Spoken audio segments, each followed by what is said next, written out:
31 años durmiendo al lado de un mentiroso. Y ni siquiera tuvo los huevos de decirme la verdad antes de morirse. Eso era lo único que podía pensar mientras salía del despacho del abogado. Mi esposo acababa de morir, y su testamento le heredó todo a una desconocida de 33 años. Mi casa, mis ahorros, 31 años de matrimonio borrados con una firma. Yo sabía lo que eso significaba, o creía saberlo. Pero cuando esa mujer abrió la puerta y me mostró un documento con el apellido de mi esposo, el suelo desapareció bajo mis pies, porque lo que descubrí en esa casa cambió todo. Y en 72 horas, ella estaría llorando en mi puerta con el testamento rasgado en sus manos. Mi nombre es Patricia Morales. Tengo 61 años. Y esto es lo que pasó cuando el abogado leyó el testamento. Esta casa es mía. 31 años pagándola con mis propias manos. Pero el testamento dice que ahora le pertenece a una desconocida. Y cuando toqué esa puerta a las 11:17 de la mañana del martes 23 de abril, lista para gritarle a la amante de mi esposo muerto, lo que ella me mostró me dejó sin aire en los pulmones. Un papel, su nombre, una fecha y el apellido de mi esposo. No lloré cuando el abogado leyó esas palabras. No supliqué.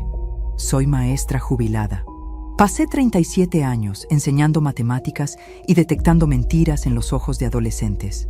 Sé reconocer cuando algo no cuadra, y ese testamento no cuadraba. Pero lo que tampoco cuadraba era la fecha en ese documento.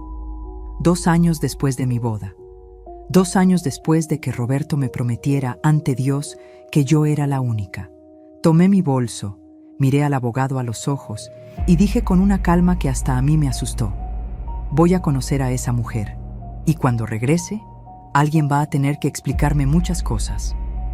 El aire dentro del despacho del abogado olía a papel viejo y café quemado. La luz fluorescente del techo parpadeaba cada 5 segundos, creando un ritmo que me estaba volviendo loca. Todo parecía normal, un martes común. Gente caminando por la calle afuera, el ruido de los autos, pero mis manos temblaban tanto que tuve que sentarme sobre ellas. Rabia, pura rabia contenida durante los 14 días desde el funeral.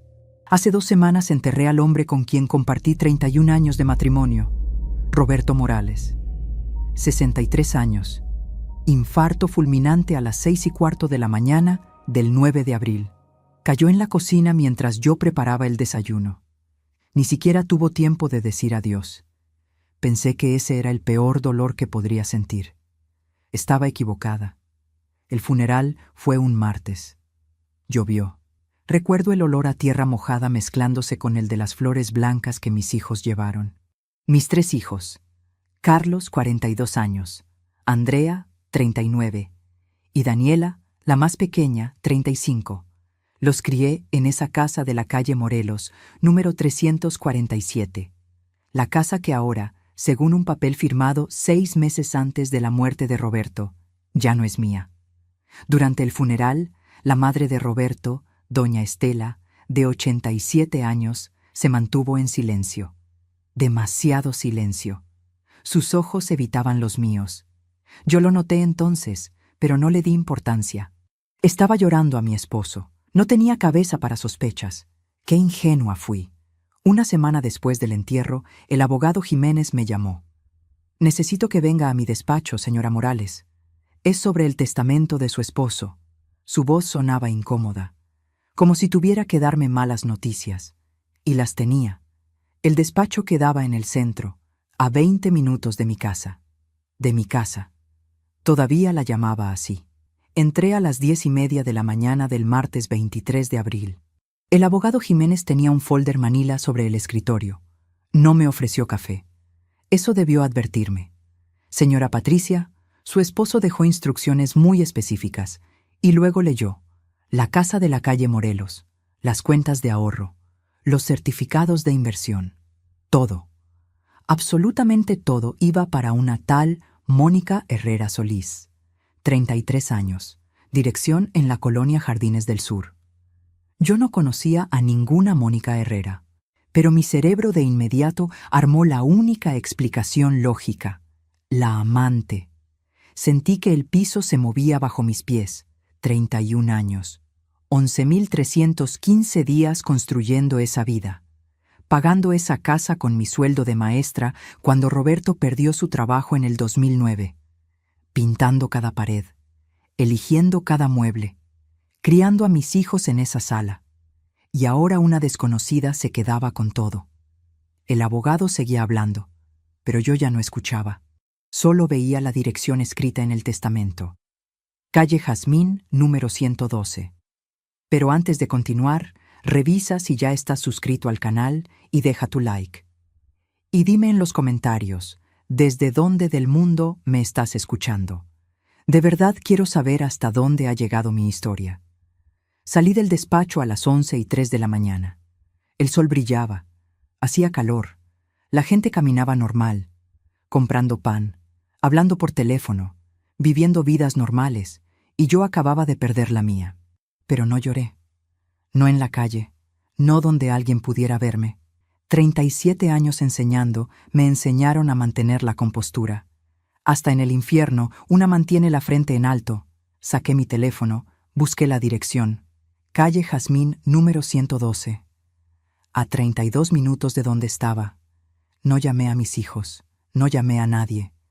Esto lo iba a resolver yo sola. Tomé un taxi. Durante todo el camino ensayé lo que le diría. Pensaba gritar. Pensaba exigir respuestas. Pensaba sacar 31 años de furia contenida. Lo que no pensaba era que esa mujer me enseñaría un papel que cambiaría todo lo que creía saber sobre mi matrimonio. La casa era pequeña, pintura blanca descascarada, un jardín con pasto seco. Nada lujoso. Nada que gritara amante consentida. Eso me confundió.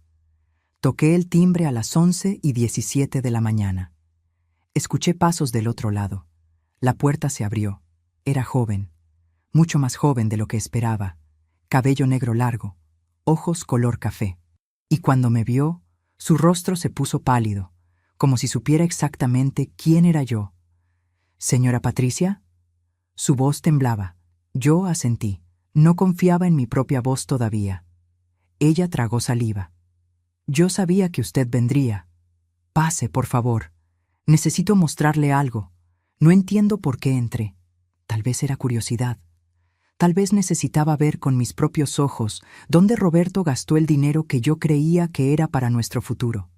La casa olía a canela. Había fotos en las paredes. Pero no pude verlas bien porque ella ya estaba caminando hacia la mesa del comedor. Tomó un sobre. Sus manos también temblaban. Antes de que me diga nada, necesita ver esto. Abrió el sobre. Sacó una certidión de nacimiento. Me la extendió. La tomé. Y leí. Mónica Herrera Solís. Nacida el 12 de marzo de 1993. Padre, Roberto Morales Vega. Madre, Carmen Solís Ruiz. 1993. 2 años después de mi boda. 2 años después de que Roberto me jurara fidelidad eterna. El papel se arrugó en mi mano. No era una amante.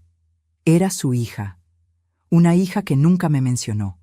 Una hija que escondió durante 33 años. Mis piernas dejaron de sostenerme. Tuve que agarrarme del respaldo de una silla. Sentía el corazón latiendo en mis oídos, tan fuerte que apenas escuchaba mi propia respiración. Mónica me guió hasta una silla. Se sentó frente a mí, y entonces habló. Yo tampoco lo sabía hasta hace 6 meses. Mi voz apenas salió. ¿Qué? Ella tragó saliva. Mi madre murió en octubre. Cáncer. En su lecho de muerte me dio una caja.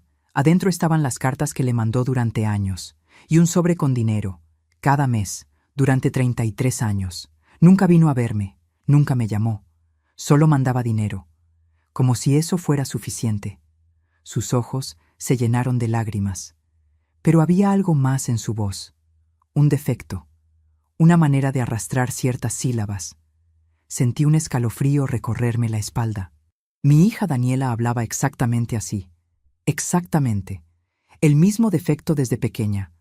Las mismas consonantes trabadas. ¿Y tu madre nunca te dijo quién era él? Mónica negó con la cabeza. Solo me dijo que era un hombre casado, que me había abandonado antes de nacer, que él nunca quiso saber nada de mí. Por eso cuando el abogado me llamó hace 2 semanas, pensé que era una broma cruel, pero no lo era. Él me dejó todo lo que debería ser de usted. Mis manos temblaban sosteniendo esa certidumbre. Las palabras danzaban frente a mis ojos. Lo que yo no sabía entonces era que faltaba una pieza más, una pieza que destrozaría lo poco que quedaba de mi imagen de Roberto. Y esa pieza tenía un nombre: Estela, mi suegra, la mujer que me abrazó en el funeral, la mujer que lloró conmigo, la mujer que siempre supo. Pero eso lo descubriría después, en 72 horas, cuando todas las mentiras salieran a la luz. Mónica se levantó y fue a la cocina. Regresó con 2 tazas de café. Mis manos seguían temblando cuando tomé la mía. El vapor subía creando espirales que se desvanecían en el aire. Todo se sentía irreal, como si estuviera viendo mi vida desde afuera, como si esta no fuera mi historia. ¿Quiere que le cuente cómo pasó? Su voz era suave, casi compasiva, y eso me enfureció más.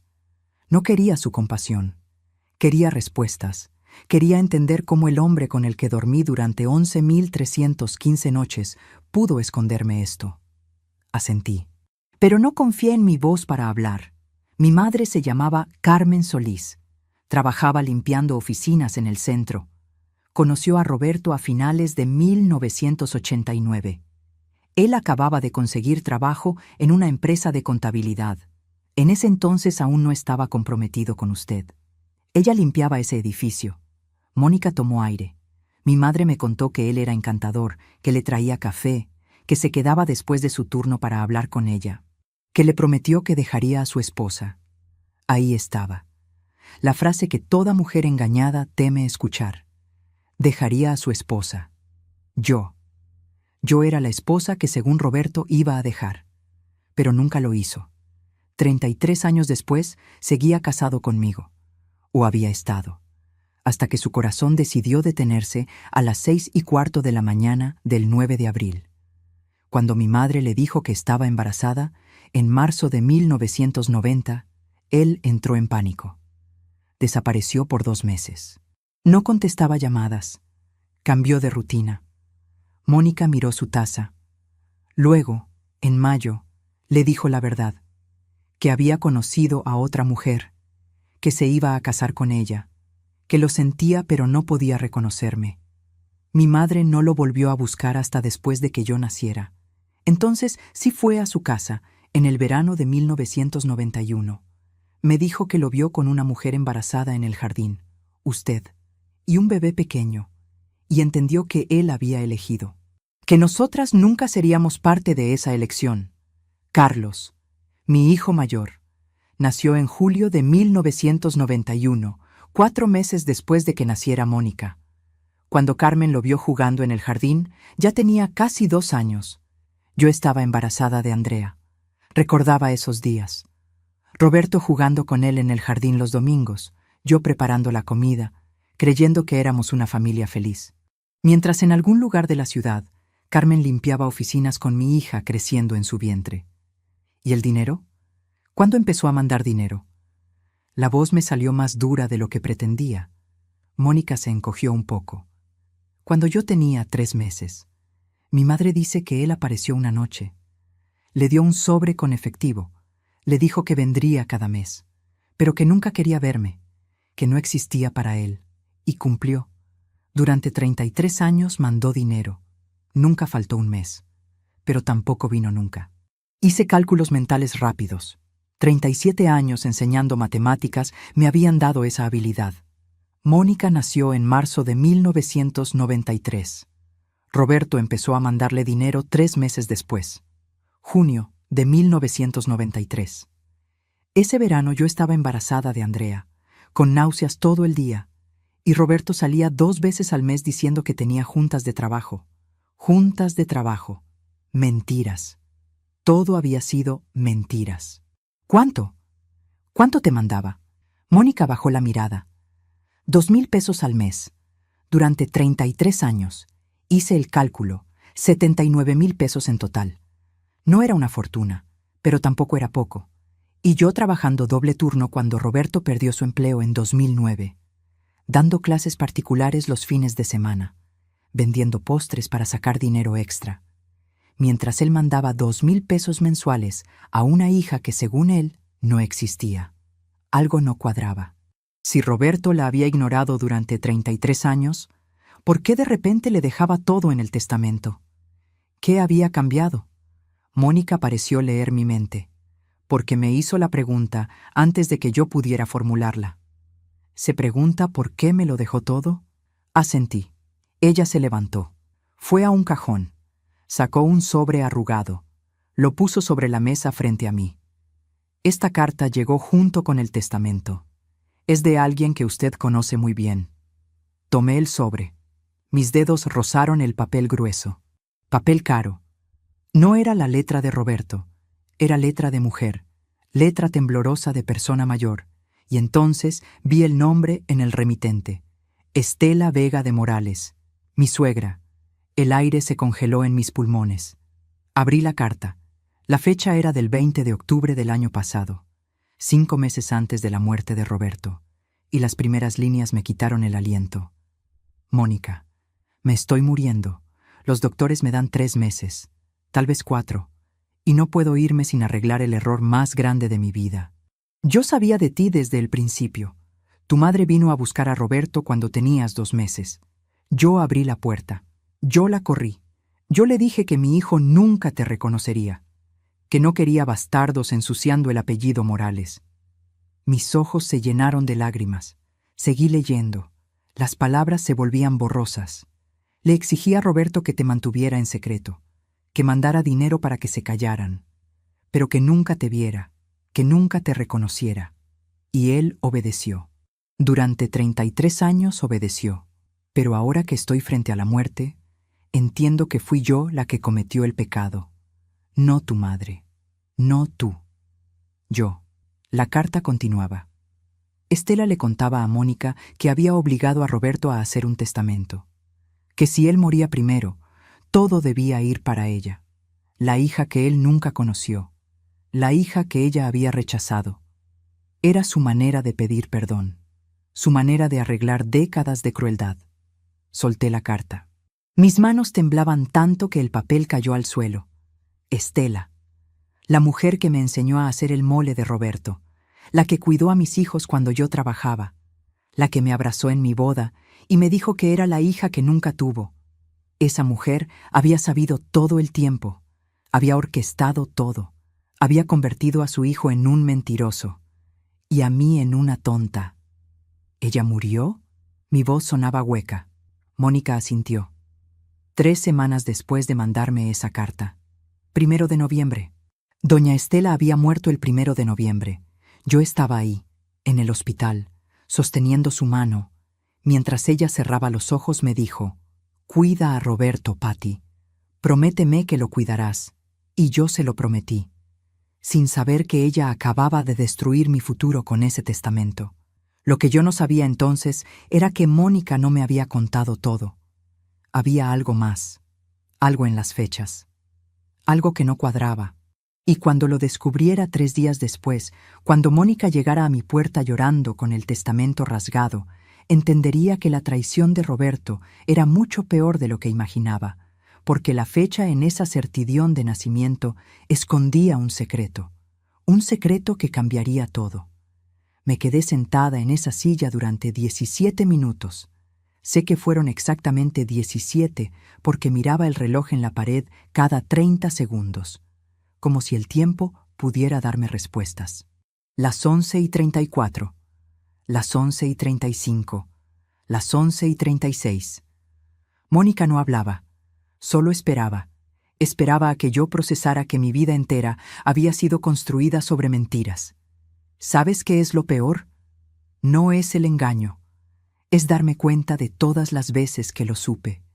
Todas las veces que algo dentro de mí me dijo que algo estaba mal.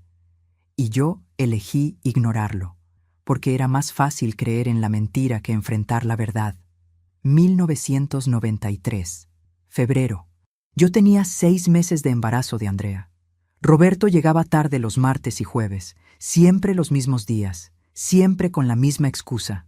Junta de trabajo, Patty. Ya sabes cómo es el jefe. Yo asentía. Le calentaba la cena. Le preguntaba cómo había estado su día. Y él mentía. Mientras yo le servía arroz y frijoles, él mentía. Mientras le planchaba las camisas para el día siguiente, él mentía. Y en algún lugar de la ciudad, Carmen cargaba con su secreto, con nuestra hija, porque era nuestra. Aunque yo no lo supiera entonces.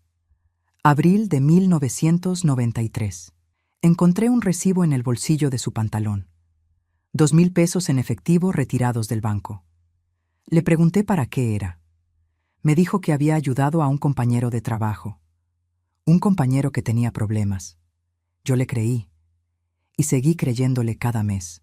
Durante 33 años. Julio de 2005. Roberto recibió una llamada a las 10:15 de la noche. Salió al jardín para contestar. Estuvo ahí 22 minutos. Lo cronometré porque la cena se estaba enfriando. Cuando regresó, le pregunté quién era. Mi madre, dijo. Estela tiene problemas para dormir. Quería platicar. Mentira. Doña Estela dormía a las 8 de la noche todos los días desde que yo la conocía. Pero yo no insistí, no quise pelear. Qué conveniente es la ignorancia cuando la verdad duele demasiado. Mónica me sacó de mis pensamientos. Señora Patricia, necesita tomar agua. Se ve muy pálida. Tomé el vaso que me ofrecía. El agua estaba fría.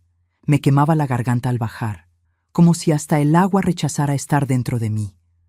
Solo faltaban 72 horas para que Mónica llegara a mi puerta llorando. 72 horas para que todo cambiara otra vez. Pero en ese momento yo no lo sabía. En ese momento solo quería respuestas. ¿Tu madre nunca intentó que él te conociera? Mónica negó con la cabeza. Al principio sí, cuando yo era pequeña, pero doña Estela siempre contestaba el teléfono. Siempre decía que Roberto no estaba, que no volviera a llamar. Una vez, cuando yo tenía 7 años, mi madre me llevó a la salida de su trabajo, solo para que lo viera, para que supiera qué cara tenía mi padre. ¿Y lo viste? Sí.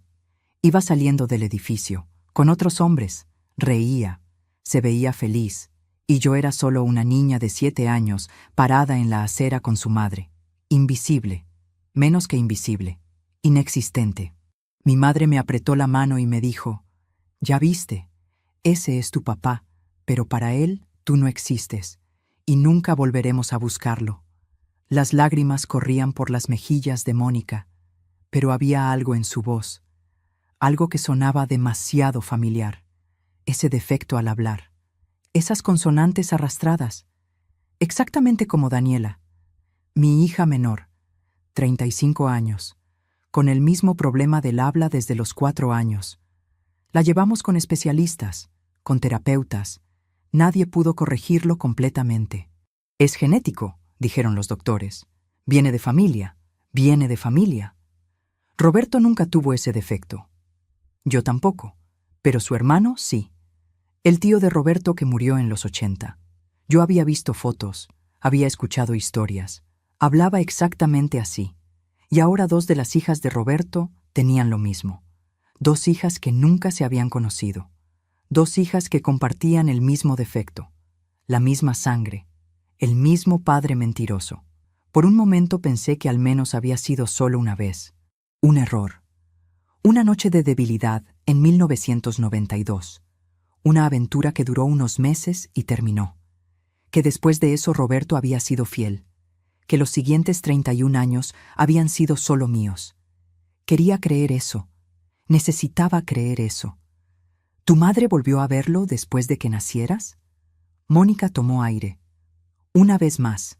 Cuando yo tenía 12 años, en 2005, mi madre necesitaba dinero para una operación, una hernia. No podía trabajar. Roberto había dejado de mandar dinero 3 meses antes. 2005. El año que Roberto dijo que su empresa estaba en problemas. El año que dejamos de salir a cenar. El año que cancelamos las vacaciones familiares. Crisis económica, me dijo. Tenemos que apretarnos el cinturón, Patty. Y yo le creí. Vendí mi joyería, las pocas piezas de oro que mi madre me había dejado, para ayudar con los gastos de la casa. mientras él dejaba de mandar dinero a su otra hija. ¿Y qué pasó cuando tu madre lo buscó? Mónica miró hacia la ventana. Él le dijo que ya no podía seguir mandando dinero, que su esposa, usted, se estaba dando cuenta, que era muy arriesgado. Mi madre lloró. Le suplicó. Le mostró los papeles del hospital. Él sacó 1,000 pesos de su cartera y se los dio. Y le dijo que no volviera a buscarlo nunca, que eso era todo lo que iba a darle. 1,000 pesos. El precio de 33 años de silencio. El precio de una hija abandonada. Sentí náuseas. Roberto. Mi Roberto. El hombre que lloraba viendo películas. El que rescataba perros callejeros. El que jugaba con nuestros nietos los domingos. Ese hombre le había dado 1,000 pesos a una mujer enferma y le había dicho que desapareciera. Pero había algo más. Algo que Mónica no me estaba diciendo. Lo veía en sus ojos. En la manera en que sus dedos tambaleaban nerviosamente sobre la mesa. Hay algo más, ¿verdad? Mi voz salió más firme de lo que esperaba. Mónica palideció. Sí, pero no sé si debería decírselo. Ya es suficiente dolor por un día. No, dime todo. Necesito saber todo. Mis manos ya no temblaban. Había llegado a ese punto donde el dolor es tanto que el cuerpo simplemente se apaga. Se vuelve frío, funcional, práctico. 37 años enseñando matemáticas me habían enseñado a resolver problemas. Y esto era un problema. Con datos, con fechas, con hechos. Y yo iba a juntar cada pieza hasta ver la imagen completa. Saqué mi teléfono. Abrí la aplicación de notas. Empecé a escribir. Fechas. Nombres. Cantidades. Mónica me miraba confundida. ¿Qué está haciendo? Documentando. Anoto todo. Siempre lo he hecho. Es un hábito de maestra. Cuando algo no cuadra, busco los errores. Y aquí hay errores. Muchos errores. Y voy a encontrar cada uno. Mónica tragó saliva. Está bien, se lo diré. Pero prométame que se quedará sentada. Prométame que no saldrá corriendo. Porque lo que voy a decirle es peor de lo que imagina. Asentí, aunque no estaba segura de poder cumplir esa promesa. La fecha. La fecha de mi nacimiento. 12 de marzo de 1993. ¿Sí? ¿Qué tiene? Mónica cerró los ojos. Cuando llegó el testamento, hice cuentas. Quería saber cuándo exactamente mi padre me abandonó. Cuándo decidió que yo no valía la pena. Así que conté hacia atrás. 9 meses desde mi nacimiento. Junio de 1992. Junio de 1990. Él me propuso matrimonio cuando Carmen ya tenía 3 meses de embarazo de Mónica. Yo no sabía nada. Creía que era el hombre perfecto. El doctor me había ordenado reposo. Roberto fue muy atento, muy cariñoso. Venía del trabajo directo a casa. Me traía flores, me hacía masajes en los pies. Me decía que era la mujer más hermosa del mundo. Y todo ese tiempo. Mónica continuó. Pero hay algo más. Hace 3 días decidí buscar a mi madre biológica, a Carmen. Quería respuestas que solo ella podía darme. La encontré en un asilo. Tiene 72 años. Ya no está muy bien de salud. Y cuando le pregunté por Roberto, me dijo algo que no entiendo. ¿Qué te dijo? Mi voz era un susurro. Mónica me miró directamente a los ojos. Me dijo que Roberto la seguía buscando, que nunca dejó de buscarla, hasta hace 2 años, que él decía que me quería conocer, pero que doña Estela no lo dejaba, que mientras su madre viviera, él no podía reconocerme. El reloj marcaba las 12:08 de la tarde, y yo estaba segura de una sola cosa. Todavía no sabía toda la verdad, pero la iba a descubrir, aunque me tomara cada minuto de lo que me quedaba de vida. A veces confiamos demasiado en quienes no lo merecen. ¿Tú también has sido decepcionado por alguien que amabas? Comparte tu historia en los comentarios. Quiero leerte y saber que no estoy sola en esto. Carmen, la mujer que mi esposo buscó durante décadas. La mujer que, según él, no significaba nada. La mujer cuya hija ahora estaba sentada frente a mí, contándome verdades que yo había sido demasiado ciega para ver. ¿Tu madre sigue en ese asilo? Mónica asintió. Asilo San Rafael, en la Colonia Centro, Habitación 203. Escribí la dirección en mi teléfono. Necesitaba escucharlo de ella. Necesitaba oír de su boca cómo había sido. Si Roberto la amó. Si fui solo la esposa conveniente, mientras ella era la verdadera historia de amor. Necesitaba saber si mi vida entera había sido el papel secundario en la historia de otro. Pero antes de ir, necesitaba volver a casa. Necesitaba ver las fotos, los documentos, las cuentas bancarias, los recibos. Si Roberto había estado mandando dinero durante 33 años, tenía que haber dejado rastros, y yo iba a encontrar cada uno. Me levanté. Las piernas apenas me sostenían. Mónica se puso de pie también. Señora Patricia, yo no quiero esa casa. No quiero su dinero. No quiero nada que le pertenezca. Cuando supe que usted existía, cuando supe que había hijos, nietos, toda una familia, le dije al abogado que rechazaba la herencia. Pero me dijo que legalmente no podía, que tenía que aceptarla primero y luego decidir qué hacer. Por un segundo sentí esperanza. Una pequeña chispa de alivio. Tal vez esto se podía arreglar. Tal vez podíamos dividir todo. Tal vez. Entonces, ¿vas a rechazar la herencia? Mónica bajó la mirada. No lo sé. Es lo único que mi padre me dejó. Lo único que prueba que yo existí para él. Aunque fuera al final. Aunque fuera por culpa de una vieja moribunda buscando redención. Y ahí estaba. La verdad. Mónica no iba a rechazar nada, y yo no podía culparla. Pero eso no quitaba el hecho de que 31 años de mi vida estaban ahora en manos de una extraña que llevaba la sangre de mi esposo, una extraña que era mi hijastra, una extraña que tenía más derecho legal sobre mi futuro que yo misma. Salí de esa casa a las 12:23 de la tarde. El sol seguía brillando. El mundo seguía girando. Y yo seguía viva aunque por dentro me sentía muerta. Llegué a mi casa a la 1:04, la casa de la calle Morelos. Mi casa, por ahora. Entré y todo olía a Roberto. Su colonia, su café, su presencia fantasma en cada rincón. Abrí las ventanas. Necesitaba aire. Necesitaba que algo se moviera porque yo me sentía congelada en el tiempo. Fui a nuestro cuarto. Nuestro. Qué irónico. Nunca había sido nuestro. Había sido mío y de sus mentiras. Abrí su closet. Su ropa seguía ahí. Camisas planchadas, pantalones doblados, zapatos alineados. Como si en cualquier momento fuera a volver del trabajo. Como si todavía estuviéramos en la farsa. Empecé a buscar. Bolsillos, cajones, cajas.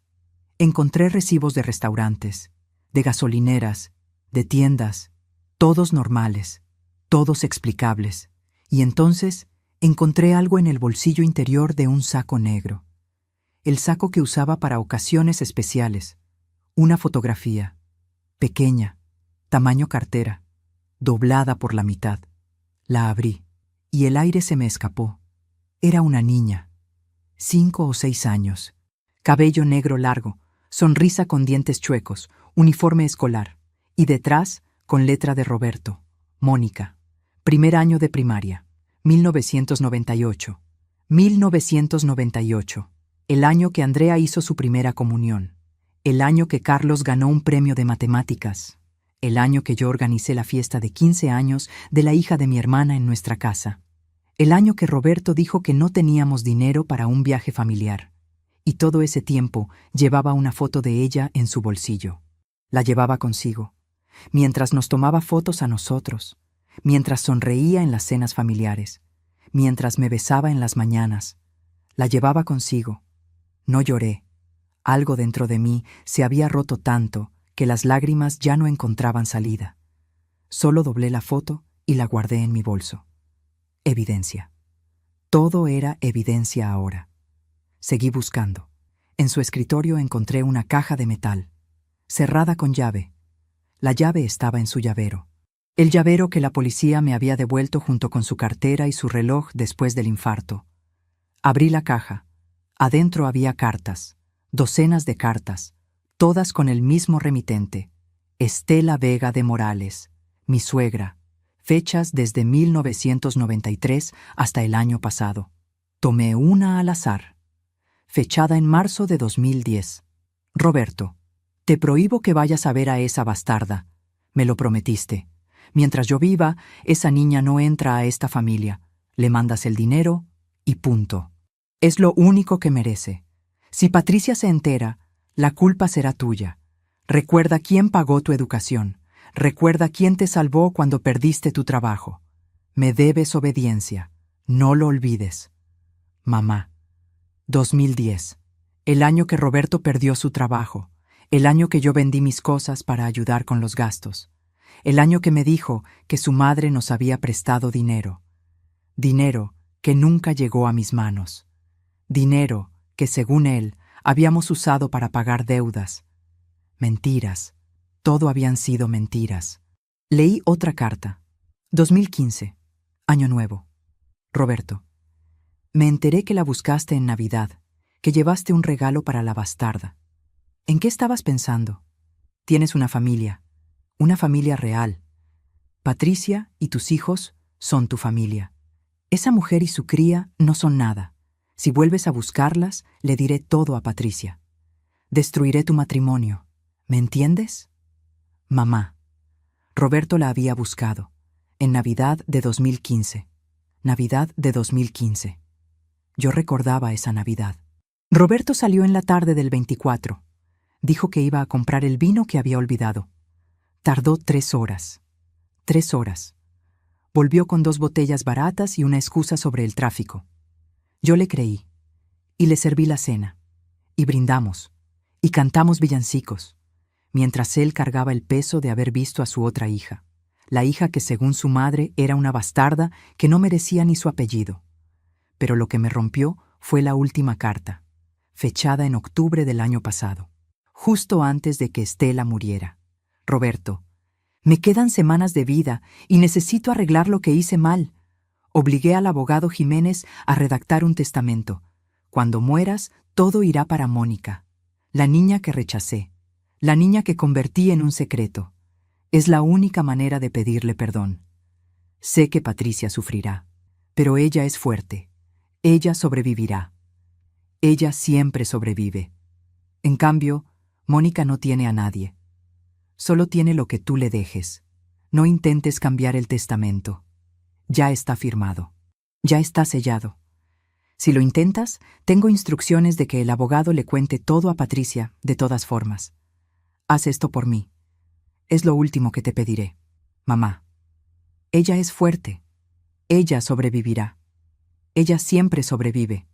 Como si eso justificara destruir mi vida. Como si mi capacidad de sobrevivir fuera razón suficiente para quitarme todo. Como si 31 años de matrimonio valieran menos que la culpa de una vieja en su lecho de muerte. Doblé las cartas cuidadosamente. Las puse en mi bolso. Junto con la fotografía. Junto con los recibos. Junto con cada pedazo de evidencia que estaba juntando. Porque algo dentro de mí sabía que esto no había terminado, que faltaba una pieza más, una pieza que cambiaría todo. El teléfono sonó. Era Carlos, mi hijo mayor. Mamá, ¿dónde estás? Te hemos llamado todo el día. Estaban preocupados. Mis 3 hijos. Querían saber si estaba bien, si necesitaba algo, si podían ayudarme con los trámites del testamento. Hijos amorosos. Hijos presentes, hijos que Roberto había elegido sobre Mónica, pero que también había traicionado con sus mentiras. Estoy bien, hijo, solo resolviendo cosas. Los veo mañana. Colgué antes de que pudiera preguntar más. No estaba lista para decirles.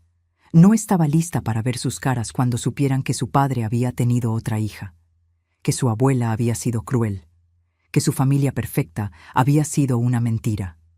Eran las 3:47 de la tarde, y yo tenía una decisión que tomar.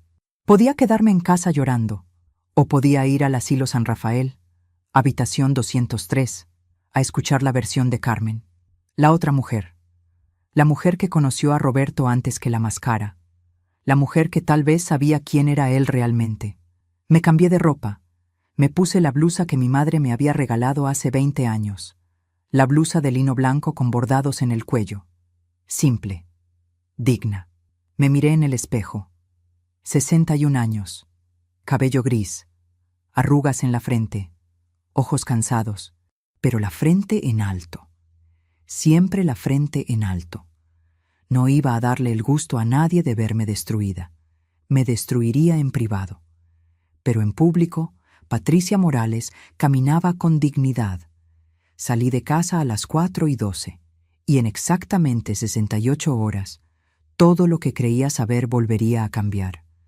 Porque Mónica encontraría algo en las fechas, algo que ni ella ni yo habíamos visto, y cuando lo descubriera, llegaría a mi puerta llorando, con el testamento en pedazos, y con una verdad que era peor que todas las mentiras juntas.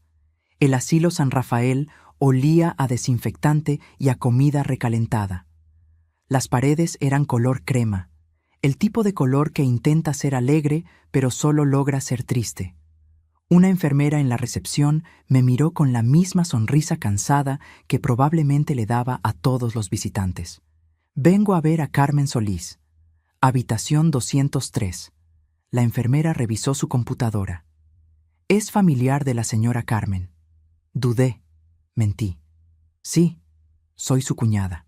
La enfermera asintió. No le creyó. Pero tampoco le importó. Segundo piso. Elevador al fondo. Subí las escaleras. Necesitaba mover el cuerpo. Necesitaba que la sangre circulara porque me sentía congelada por dentro. Cada escalón era un esfuerzo. Cada respiración me costaba. Pero seguí subiendo, peldaño tras peldaño, hasta llegar al segundo piso. Habitación 203. La puerta estaba entreabierta. Toqué suavemente. Una voz débil respondió desde adentro. Adelante. Empujé la puerta. Carmen Solís estaba sentada en una silla junto a la ventana. 72 años. Cabello blanco recogido en un moño. Piel arrugada. Manos temblorosas sobre su regazo.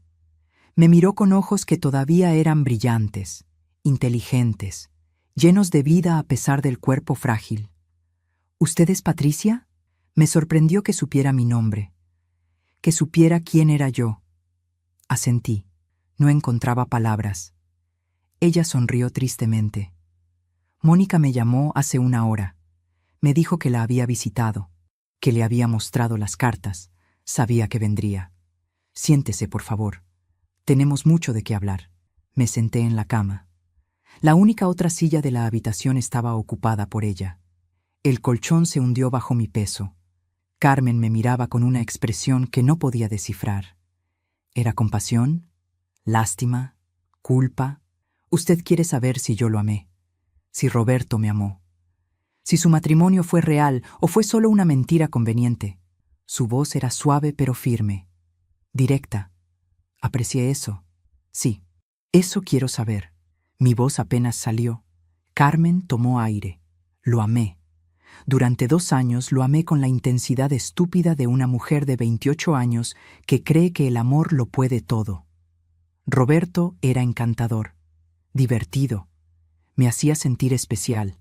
Me decía que su matrimonio era un error, que se había casado muy joven, que usted era buena mujer pero que no había amor, solo costumbre. Cada palabra era un cuchillo, pero necesitaba escucharlas, necesitaba saber. Carmen continuó. Cuando quedé embarazada, él se asustó. Desapareció durante 2 meses, cambió de trabajo, cambió de número. Yo lo busqué. Fui a su casa, la vi a usted en el jardín, embarazada, con un niño jugando a sus pies. Y supe que todo lo que Roberto me había dicho eran mentiras. Usted no era una esposa fría, era una mujer enamorada cuidando de su familia. Y yo era la tonta que había creído en las palabras de un mentiroso. Y después de que Mónica naciera, Carmen miró por la ventana. Él volvió. 3 meses después del parto, una noche, tocó mi puerta. Traía un sobre con dinero. Me dijo que iba a mandarlo cada mes, pero que nunca iba a reconocer a Mónica, que su madre no lo permitía, que si yo hablaba, si lo buscaba, si causaba problemas, se aseguraría de que nunca viera un peso más. Yo acepté, porque era madre soltera, porque limpiaba oficinas, porque 2,000 pesos al mes era la diferencia entre comer o no comer. El silencio llenó la habitación. Afuera se escuchaban las voces de las enfermeras, el ruido de una camilla rodando por el pasillo. La vida continuaba, pero dentro de esa habitación el tiempo se había detenido. 2 mujeres, 2 vidas destruidas por el mismo hombre, 2 historias entrelazadas por mentiras. Pero hay algo que Mónica no sabe. Carmen me miró directamente a los ojos. Algo que nunca le dije, algo que Roberto me hizo prometer que me llevaría a la tumba. Mi corazón se aceleró. ¿Qué? Carmen cerró los ojos. Cuando Mónica tenía 3 años, Roberto vino a verme. No por el dinero. El dinero siempre lo mandaba por correo. Vino a verme a mí. No, por favor. No quería escuchar lo que seguía. Pero Carmen continuó. Me dijo que me extrañaba, que pensaba en mí, que su matrimonio con usted era solo una fachada, que me amaba. Y yo, Dios me perdone, le creí otra vez. Durante 6 meses nos vimos, en hoteles baratos, en su carro, en cualquier lugar donde nadie nos conociera. Y entonces quedé embarazada otra vez. El mundo se detuvo, otra vez. ¿Qué? Mi voz era un grito ahogado. Carmen abrió los ojos. Estaban llenos de lágrimas. Perdí ese bebé a las 8 semanas. Pero cuando se lo dije a Roberto, ¿sabe qué hizo? Se rió. Se rió y me dijo que era lo mejor, que un bastardo era suficiente, que 2 hubiera sido un desastre. Y luego me dio 5,000 pesos, como si eso pagara la vida que perdí, como si eso pagara el corazón que me rompió por segunda vez. 1996. Hice el cálculo rápidamente. Si el embarazo era de 8 semanas cuando lo perdió, si Mónica tenía 3 años. 1996. El año que Daniela cumplió 6 años. El año que Andrea tuvo varicela y yo pasé 2 semanas sin dormir cuidándola. El año que Roberto era tan atento, tan cariñoso, tan presente. Y todo ese tiempo estaba con Carmen, embarazándola, riéndose de su dolor. Mientras te cuento todo esto, me pregunto desde dónde podrías estar escuchándome. Escribe el nombre de tu ciudad en los comentarios.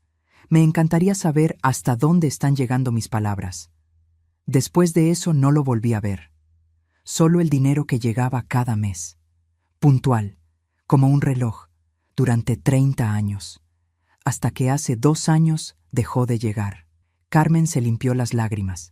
Pensé que finalmente se había olvidado de nosotras, que habíamos dejado de existir para él. Y me sentí aliviada. Porque significaba que era libre, libre de esperarlo, libre de odiarlo, libre de amarlo.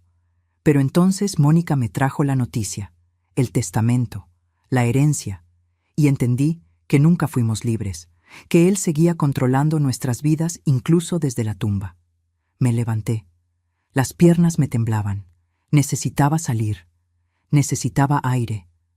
Carmen, ¿Roberto alguna vez mencionó por qué dejó de mandar dinero hace 2 años? Carmen asintió. Mónica lo investigó. Fue cuando doña Estela se enfermó, cuando le diagnosticaron el cáncer. Ella lo obligó a dejar de mandar dinero. Dijo que cada peso debía ir para su tratamiento, para su cuidado. Roberto obedeció.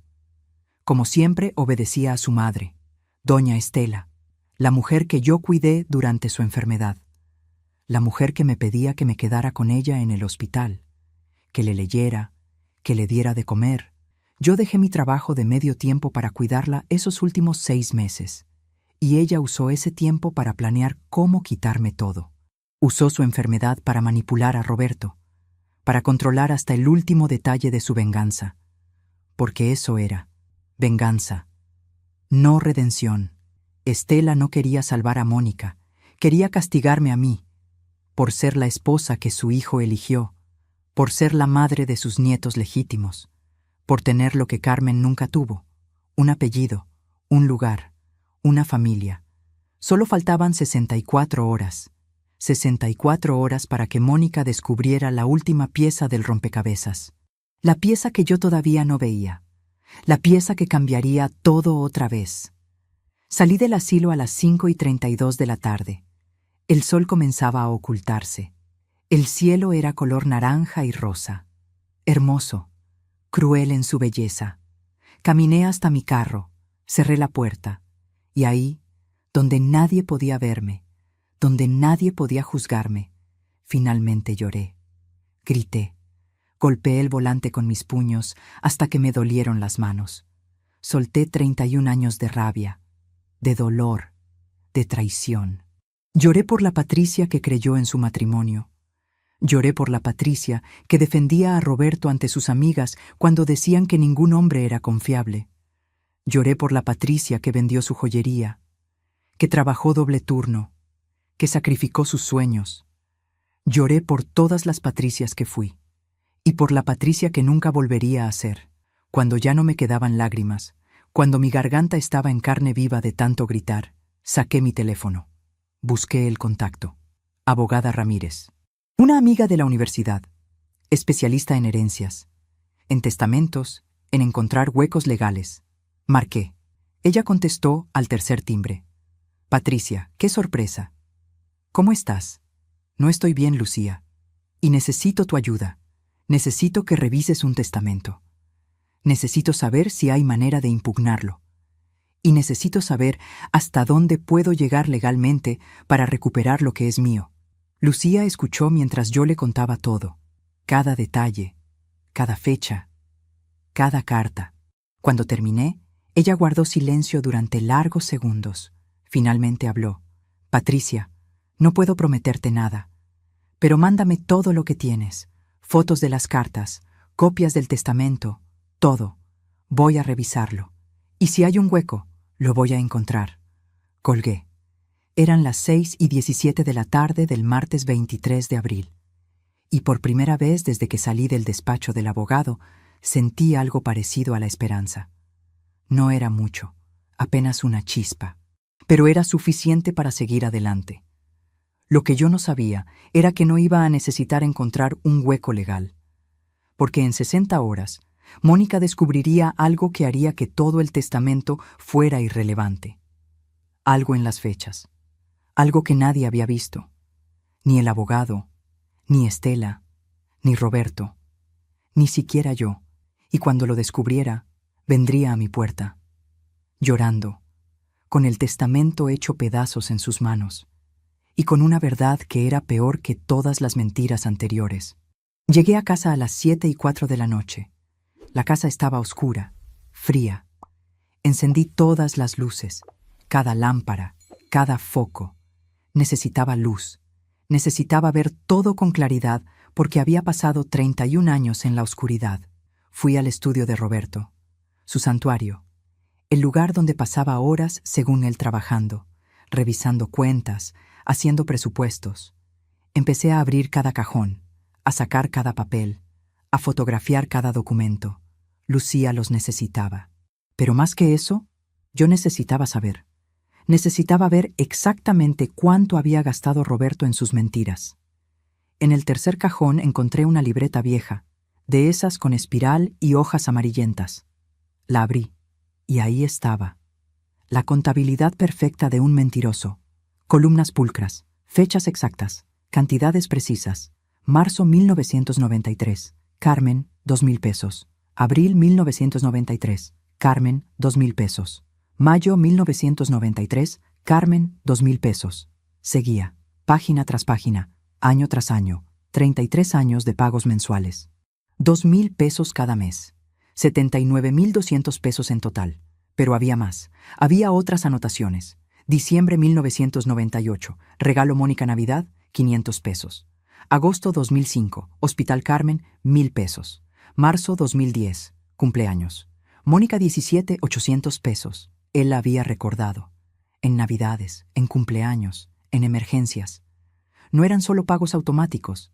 Era atención, era cuidado, era una relación. Y durante todo ese tiempo me decía que trabajaba horas extra, que tenía gastos de trabajo, que necesitábamos ahorrar, mientras gastaba en una hija que según él no existía. Fotografié cada página, envié cada foto a Lucía, y seguí buscando, porque si había una libreta, podía haber más.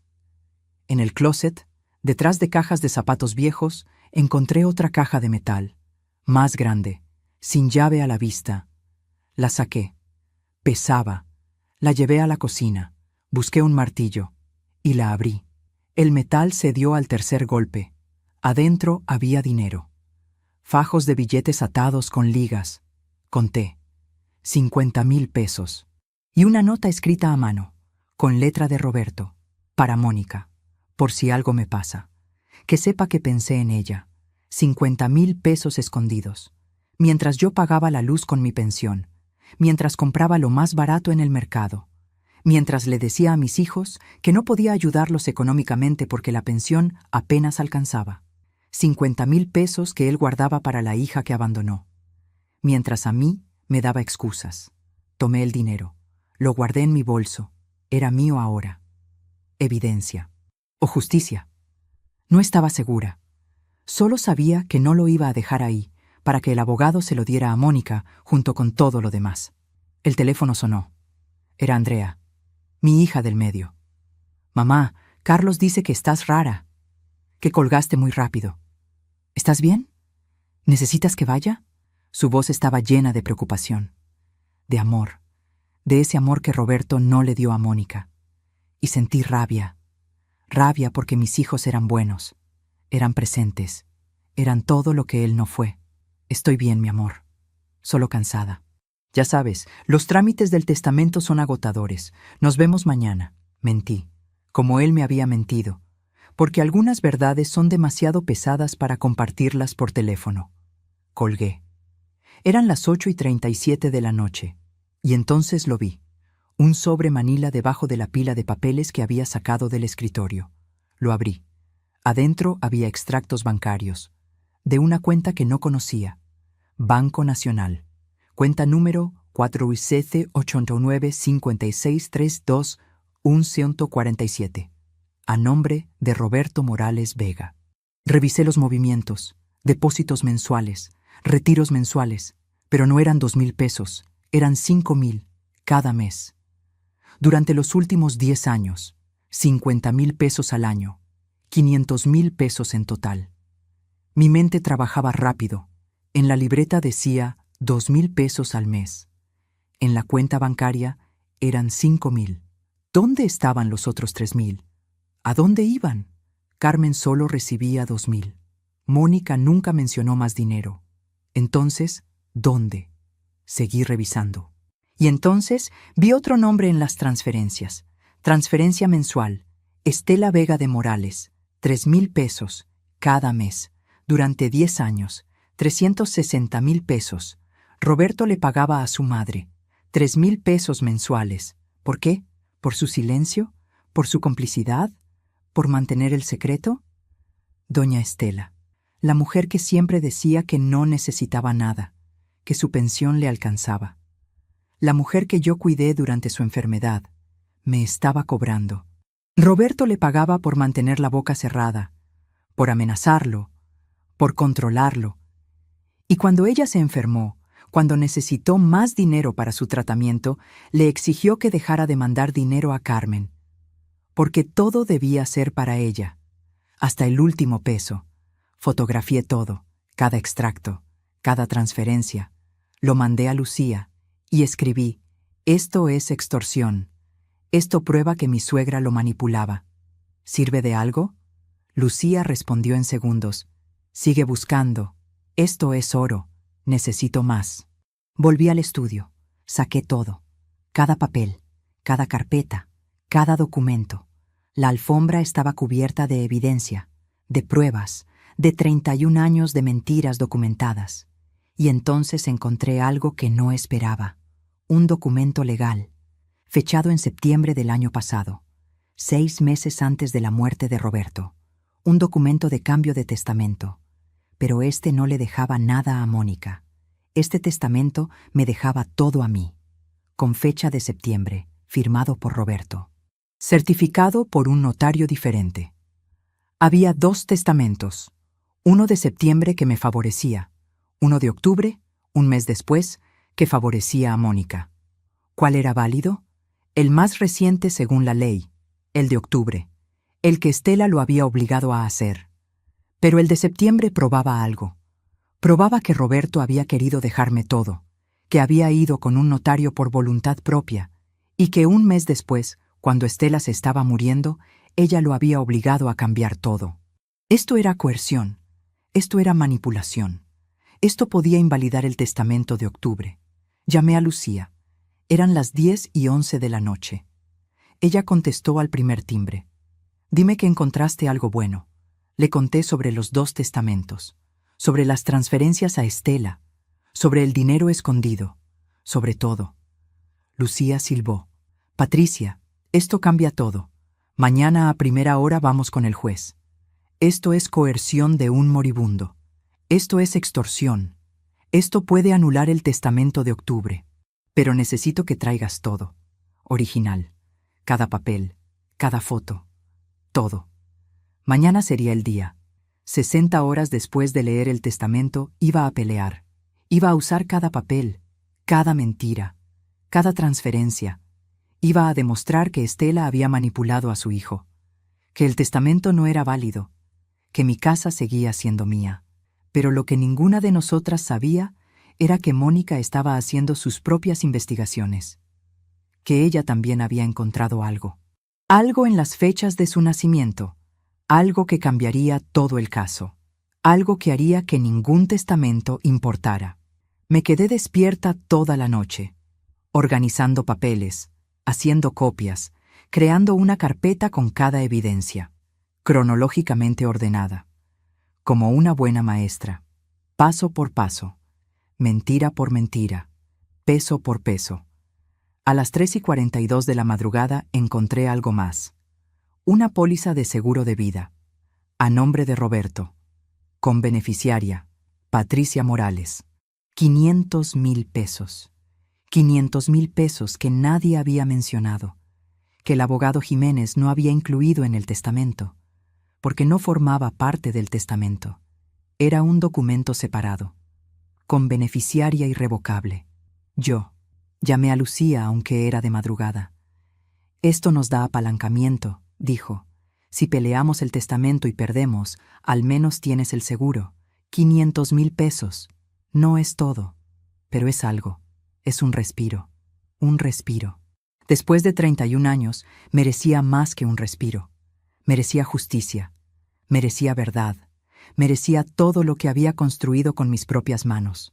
A las 6 de la mañana del miércoles 24 de abril me bañé. Me vestí con mi mejor ropa. Pantalón negro, blusa blanca, saco gris, zapatos cerrados. Me vi en el espejo.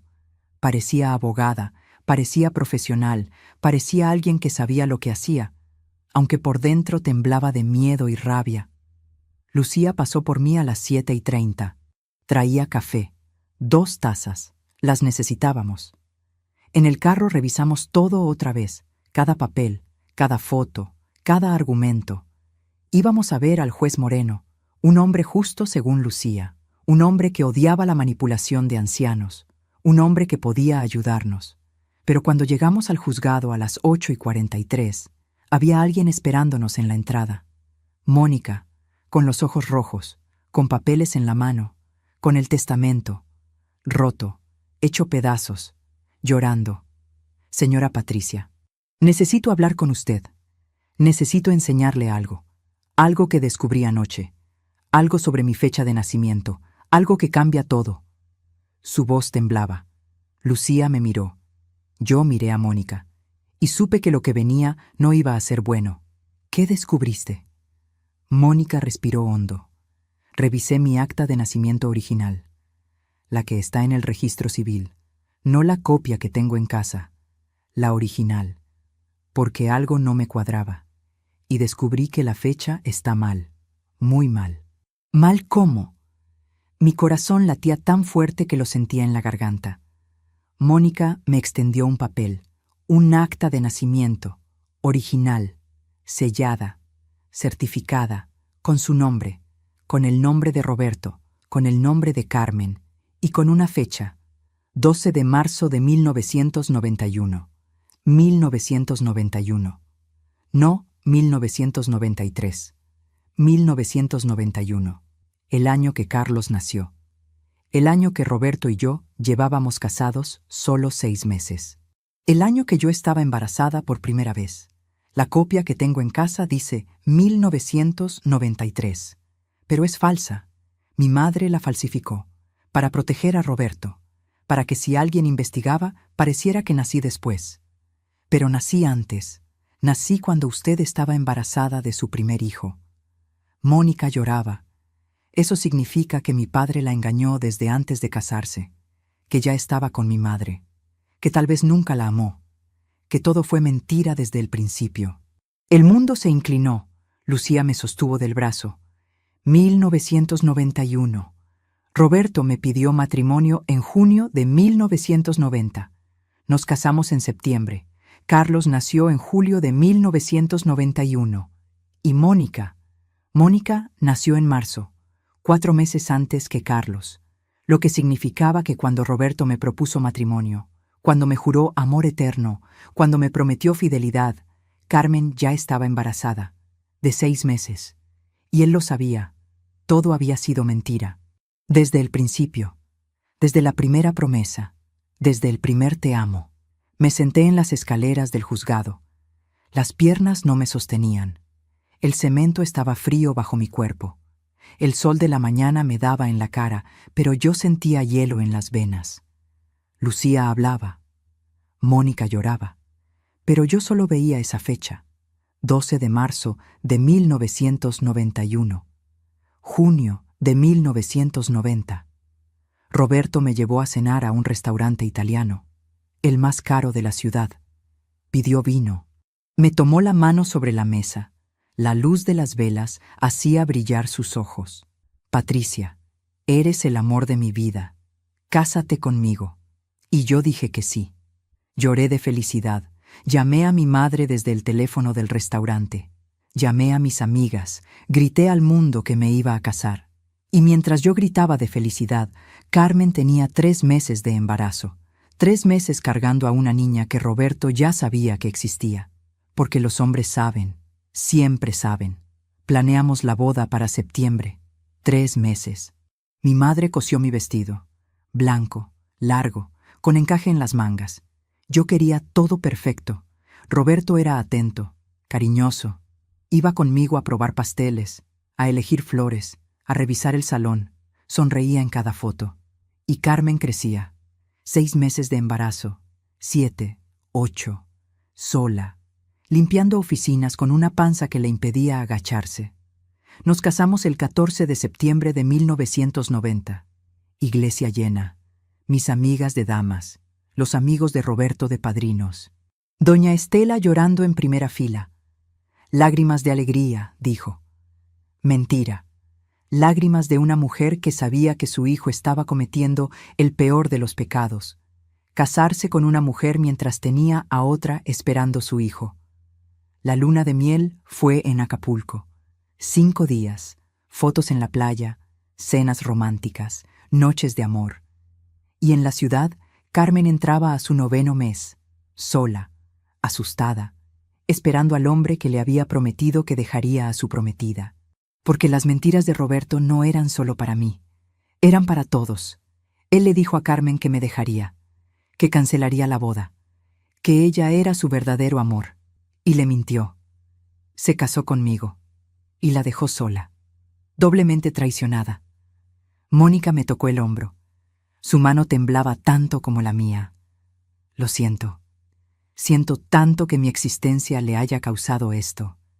Yo no elegí nacer. Yo no elegí tener un padre mentiroso. Yo solo. Su voz se quebró.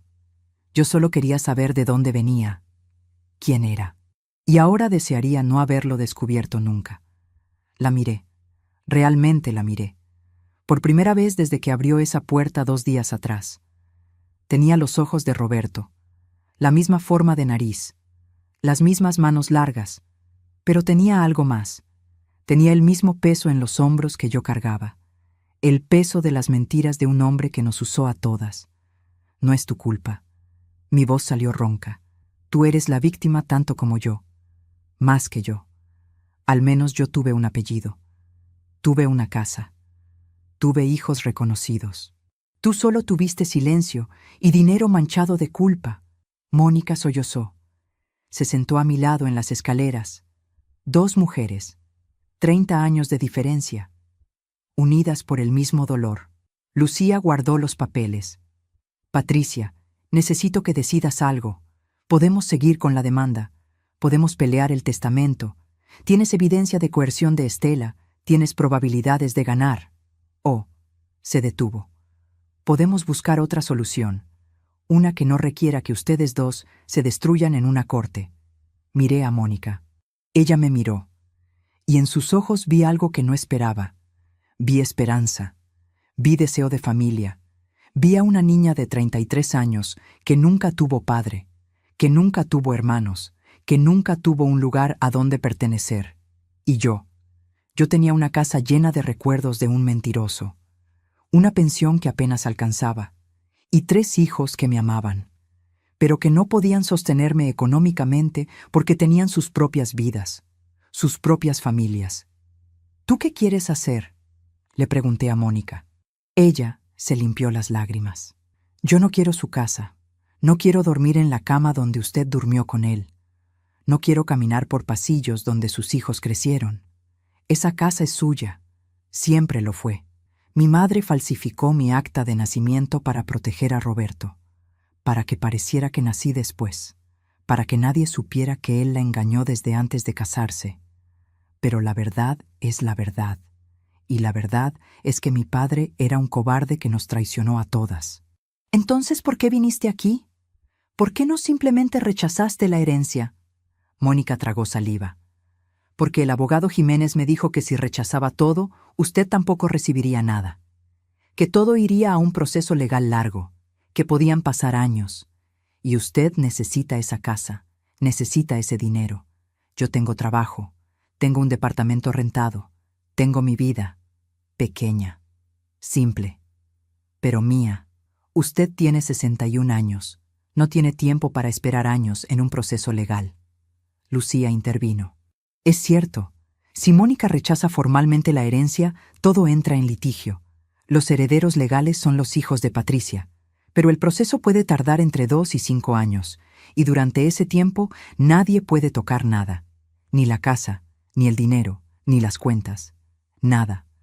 El viento soplaba, movía las hojas de los árboles cercanos, hacía sonidos como susurros, como secretos siendo contados. El sol subía en el cielo. Eran las 9:17 de la mañana del miércoles 24 de abril. 72 horas después de leer el testamento. 72 horas después de descubrir que mi vida era una mentira. Y aquí estaba, sentada en las escaleras de un juzgado, con la hija bastarda de mi esposo, decidiendo el futuro de ambas. Hay otra opción. Lucía habló despacio, como si estuviera pisando terreno peligroso. Mónica puede aceptar la herencia, y luego puede venderle la casa a Patricia, a precio justo, y dividir las cuentas, 50-50. Así ambas tienen algo. Ambas pueden seguir adelante. ¿Venderme mi propia casa? La ironía era tan absurda que casi me río. Casi. Mónica negó con la cabeza. No, no voy a hacer eso. Voy a hacer otra cosa. Se levantó, se puso frente a mí, sacó el testamento de su bolso, el papel que el abogado Jiménez le había dado, y lo rasgó. 1 vez, 2 veces, 3 veces, hasta que fue solo confeti en sus manos. ¿Qué haces? Mónica sonrió entre lágrimas. Estoy rechazando una herencia construida sobre mentiras. Estoy rechazando el último intento de mi abuela de controlar vidas desde su tumba. Estoy rechazando ser parte de esta maldita historia. Lucía, ¿hay manera de que ella reciba lo que es suyo sin que yo tenga que aceptar primero? Lucía pensó. Sí, si presentamos el acta de nacimiento original, la de 1991, podemos argumentar que el testamento fue hecho bajo información falsa, que Roberto no sabía la fecha real del nacimiento de Mónica, que si hubiera sabido que nació antes de su matrimonio con Patricia, nunca hubiera hecho ese testamento, porque significaría admitir que engañó a Patricia desde antes de casarse.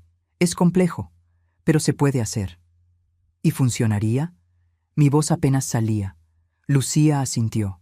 Tengo un 80% de probabilidades de éxito, especialmente con toda la evidencia que encontraste. Las cartas de Estela, los pagos, la extorsión, todo suma. Podemos argumentar que el testamento debe ser invalidado y que la herencia debe ir según la ley, a la esposa legal, a ti, Patricia. Mónica me extendió su mano. Ayúdeme a levantarme. Tomé su mano. Era suave, cálida. Me ayudó a pararme. Quedamos frente a frente. 2 mujeres, 2 víctimas, 2 sobrevivientes. Señora Patricia, yo no tuve padre, pero tal vez podría tener algo más, algo que elegimos, no algo que nos fue impuesto por las mentiras de un muerto. ¿Qué estás diciendo? Ella sonrió. Estoy diciendo que rechazo el dinero, rechazo la casa, rechazo todo lo que él me dejó, pero no la rechazo a usted. No rechazo la posibilidad de conocer a mis hermanos, de tener familia, no una familia construida en mentiras, sino una familia que decidimos construir, desde cero, con verdad. Y ahí, en las escaleras del juzgado, 72 horas después de que mi mundo se derrumbara, lo entendí. Mónica no era mi enemiga. Roberto lo era. Estela lo era. Las mentiras lo eran. Pero Mónica era solo una niña que nunca pidió nacer, que nunca pidió ser el secreto de nadie, y que ahora me ofrecía algo que no esperaba: verdad, honestidad y la posibilidad de algo nuevo. En 24 horas estaríamos frente al juez Moreno, con toda la evidencia, con el acta de nacimiento original, con las cartas, con todo, y en 48 horas tendríamos una respuesta. Pero ya no importaba tanto, porque había ganado algo más. Había ganado verdad, y había ganado una hija que nunca supe que necesitaba. Entramos al juzgado a las 9:38. Lucía llevaba la carpeta con todas las evidencias. Yo llevaba a Mónica de la mano, y sentía algo parecido a paz, o al menos al principio de la paz. El juez Moreno nos recibió en su despacho a las 10:05.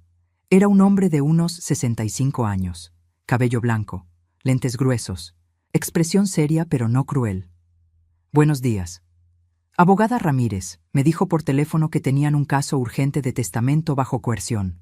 Siéntense, por favor. Lucía explicó todo. El testamento que dejaba todo a Mónica, las cartas de Estela, los pagos durante 33 años, la extorsión, los 2 testamentos, y finalmente el acta de nacimiento original, la que probaba que Mónica nació en 1991, no en 1993. El juez escuchaba, tomaba notas. Cuando Lucía terminó, se quitó los lentes, los limpió y miró a Mónica. Señorita Herrera, ¿entiende usted que si este testamento es invalidado, no recibirá nada? Legalmente, usted no tiene derecho sobre la herencia porque nació fuera del matrimonio y nunca fue reconocida. Todo iría a la señora Patricia como esposa legal. ¿Está segura de que quiere proceder? Mónica asintió. Estoy segura, su señoría. Yo no quiero nada que le pertenezca a la señora Patricia. Ella pagó esa casa durante 31 años. Ella vivió con las mentiras. Yo solo viví con la ausencia. No es lo mismo. El dolor no es el mismo. Y la justicia no debe ser la misma. El juez me miró. Señora Patricia, ¿usted qué opina? Tomé aire. Su señoría, durante 2 días he odiado a esta mujer sin conocerla, pero la verdad es que ella es otra víctima. Y si hay justicia en este mundo, esa justicia debe incluirla a ella también. No quiero quitarle todo. Quiero que ambas tengamos algo, pero necesito mi casa, necesito dignidad. El juez asintió. Revisaré todo. El viernes a las 10 de la mañana tendrán una respuesta, pero les adelanto algo. Estas cartas, estos pagos de la señora Estela, esto es extorsión clara, y un testamento hecho bajo extorsión no es válido. Prepárense para un fallo favorable, señora Patricia. Salimos del despacho a las 11:22. Mónica me detuvo antes de llegar a la salida. Señora Patricia, ¿puedo preguntarle algo? Su voz se quebró. ¿Usted cree que algún día podría verme como algo más que el error de su esposo? La pregunta me golpeó en el pecho. No sé. Fui honesta. No sé si puedo verte y no ver a Roberto. No sé si puedo verte y no recordar las mentiras. Pero sé que quiero intentarlo, porque tú no eres él. Tú eres mejor que él. Y mereces una oportunidad que él nunca te dio. Mónica lloró. La abracé. Y fue liberador. Porque al abrazarla, estaba soltando el odio. Estaba eligiendo perdón. No para él, para mí. Lucía nos llevó a desayunar. Pedimos chilaquiles y café. Y mientras comíamos, hablamos. Mónica me contó de su vida, de su trabajo como secretaria en una escuela primaria, de cómo nunca se había casado porque tenía miedo de terminar como su madre. Yo le conté de mis hijos, de Carlos, Andrea y Daniela, de mis 5 nietos. Le dije que todos tenían los ojos de Roberto. Todos cargaban algo de él, lo bueno y lo malo. ¿Cree que ellos querrán conocerme? La pregunta era tímida. No lo sé, pero van a decidirlo, porque esta noche los voy a reunir y les voy a decir la verdad, toda la verdad, sobre su padre, sobre su abuela, sobre ti. Mónica palideció. ¿Y si me odian? Es posible. Pero también es posible que entiendan que tú no eres el enemigo, que el enemigo ya está muerto. Llegué a casa a las 2:15. Llamé a mis 3 hijos. Vengan a las 6. Necesito hablar con ustedes. Es importante. Los 3 dijeron que sí. Confundidos pero obedientes. Saqué todas las evidencias. Las puse sobre la mesa del comedor. Las cartas, los extractos bancarios, la fotografía de Mónica, el acta de nacimiento. Todo. A las 5:53 empezaron a llegar. Carlos con su esposa Ana, Andrea sola, Daniela con su novio Miguel. Todos se sentaron mirándome con preocupación. «Mamá, ¿estás bien?» Pasó todo. Mi voz salió firme. Les voy a contar una historia. No me interrumpan. No hagan preguntas hasta que termine. Y cuando termine, van a entender por qué papá no fue el hombre que ustedes creyeron que era. Y les conté. Cada detalle. Cada fecha. Cada mentira. Vi sus caras cambiar. De confusión a shock. De shock a rabia. Carlos apretaba los puños. Andrea lloraba. Daniela miraba las evidencias como si fueran veneno. Cuando terminé, el silencio llenó la sala. Finalmente, Carlos habló. ¿Dónde está ella? ¿Dónde está Mónica? Porque si papá nos hizo esto a nosotros, no puedo imaginar lo que le hizo a ella. Sentí orgullo. Orgullo de haber criado a un hijo que pensaba en otros. Ella está en su casa, esperando el fallo del juez. Andrea se limpió las lágrimas.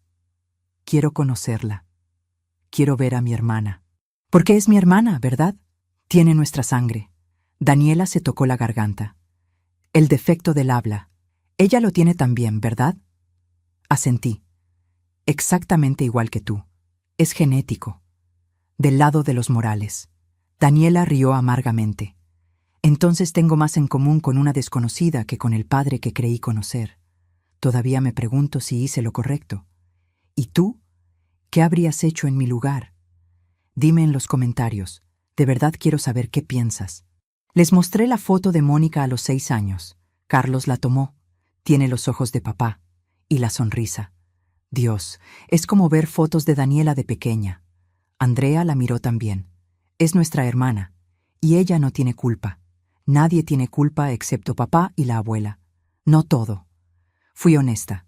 Yo creo que su amor por ustedes era real. Era su manera de compensar. Pero su amor no justifica sus acciones. Sus acciones fueron crueles. Con Mónica, con Carmen, conmigo. Carlos se levantó. Llámala. Dile que venga. Ahora. Tenemos 33 años de tiempo perdido que recuperar. ¿Estás seguro? Él asintió. Andrea y Daniela también asintieron. Mamá, llámala. Marqué su número. Señora Patricia, Mónica, ¿puedes venir a mi casa? Hay unas personas que quieren conocerte. Silencio. Luego, un sollozo. ¿Sus hijos? Sí. Mis hijos. Tus hermanos. Si tú quieres. Voy para allá. Dame 20 minutos. Fueron los 20 minutos más largos de mi vida. Carlos caminaba de un lado a otro, Andrea miraba la foto una y otra vez. Daniela revisaba el acta de nacimiento. A las 7:17 sonó el timbre. Abrí la puerta. Mónica estaba ahí, con los ojos rojos, con las manos temblando, con miedo. Pasa. Están en la sala. Ella caminó despacio, entró a la sala y se quedó congelada. Carlos fue el primero en moverse. Caminó hacia ella, la miró a los ojos. Hola, soy Carlos, tu hermano mayor, y siento mucho que nunca hayas tenido la oportunidad de conocernos. Extendió la mano. Mónica la tomó, y entonces Carlos la abrazó. Fuerte. Y Mónica se quebró.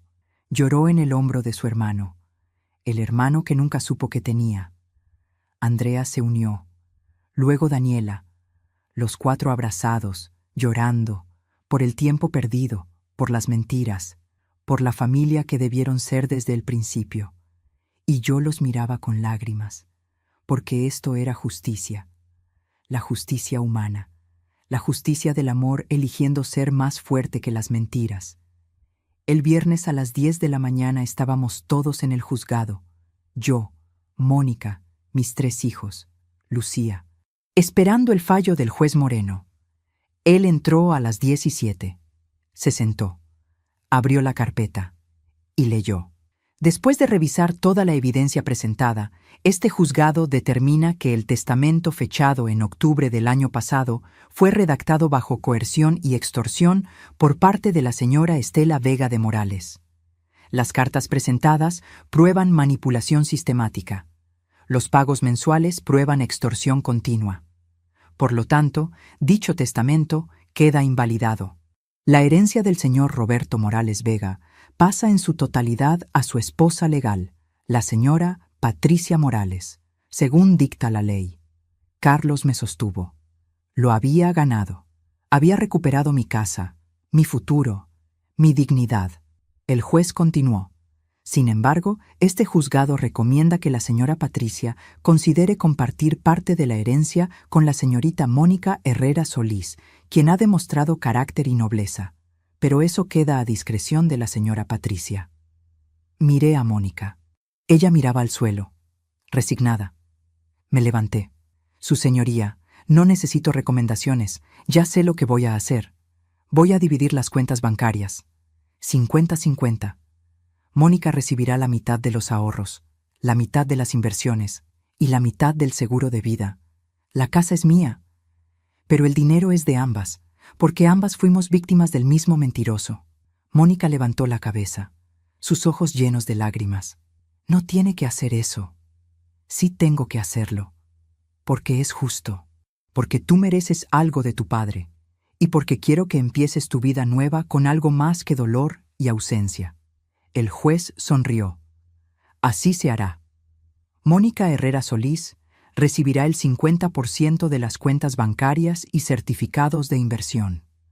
La señora Patricia Morales se queda con la propiedad y el otro 50%. Se cierra el caso. Salimos del juzgado a las 11:32. El sol brillaba, el cielo era azul. Mónica me abrazó. Gracias. Gracias por darme más de lo que merecía.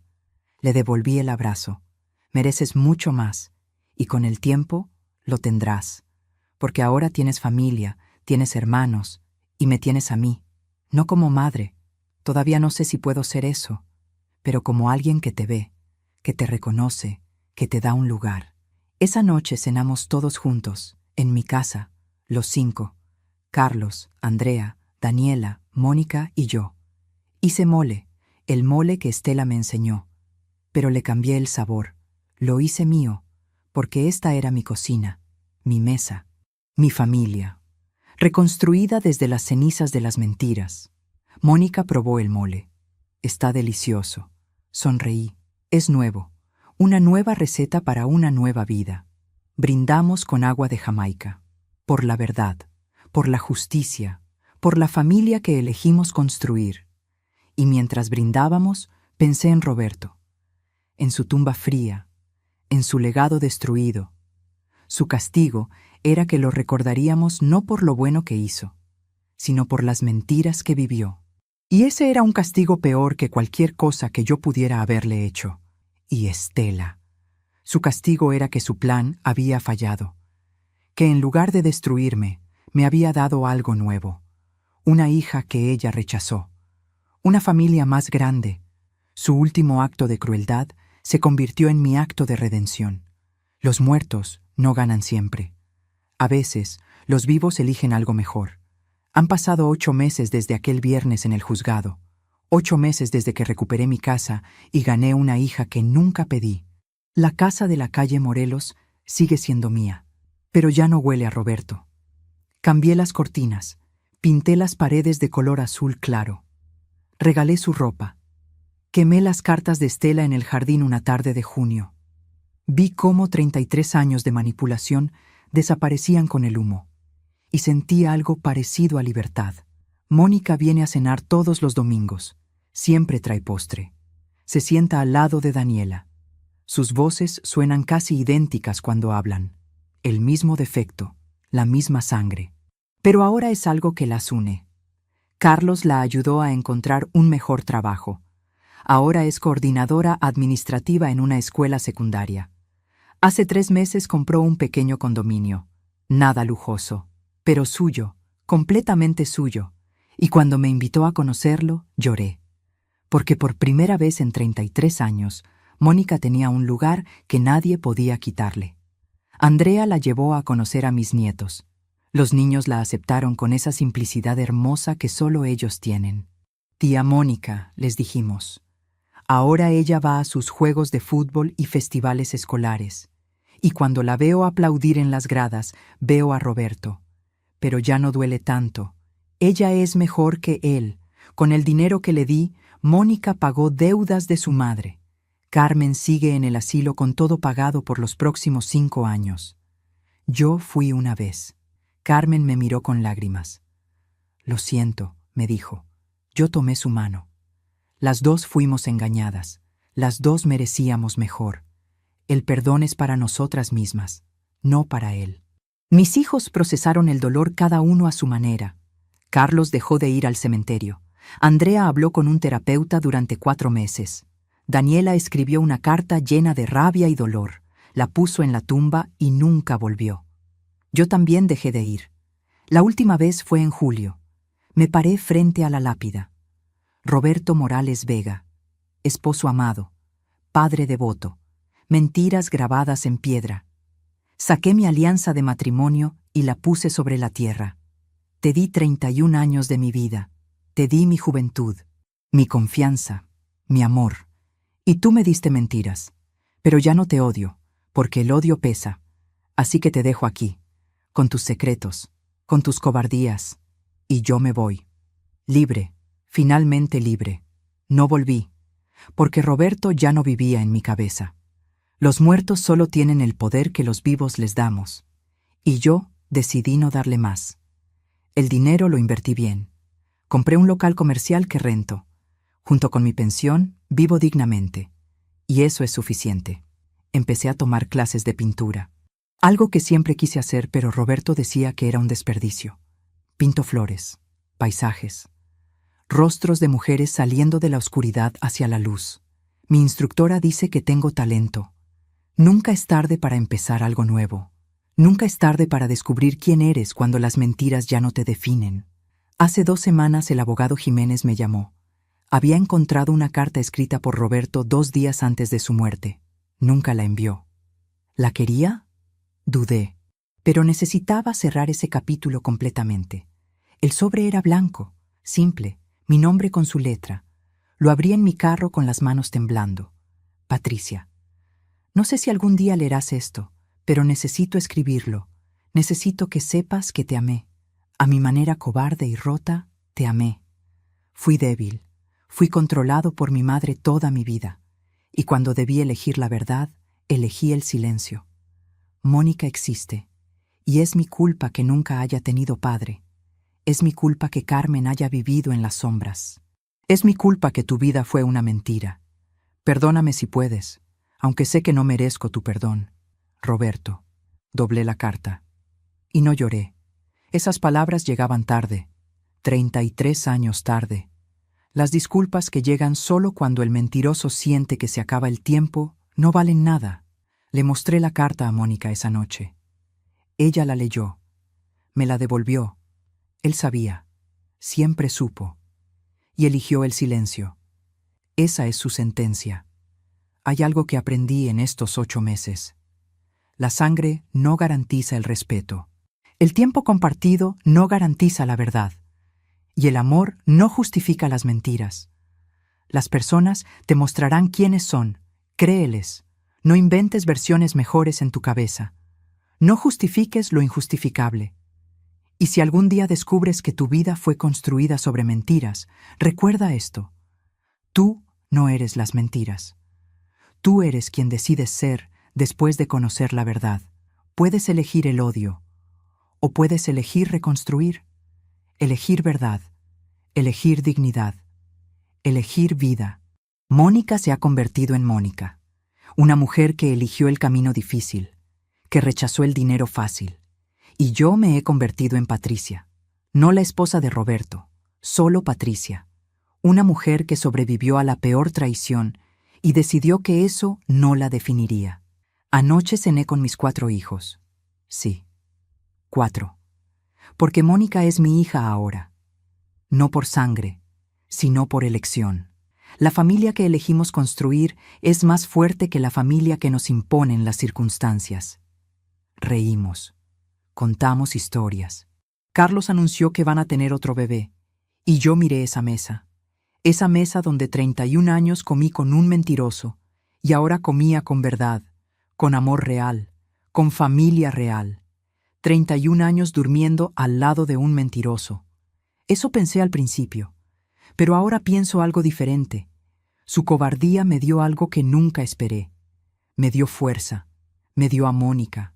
Me dio una vida nueva construida sobre verdades.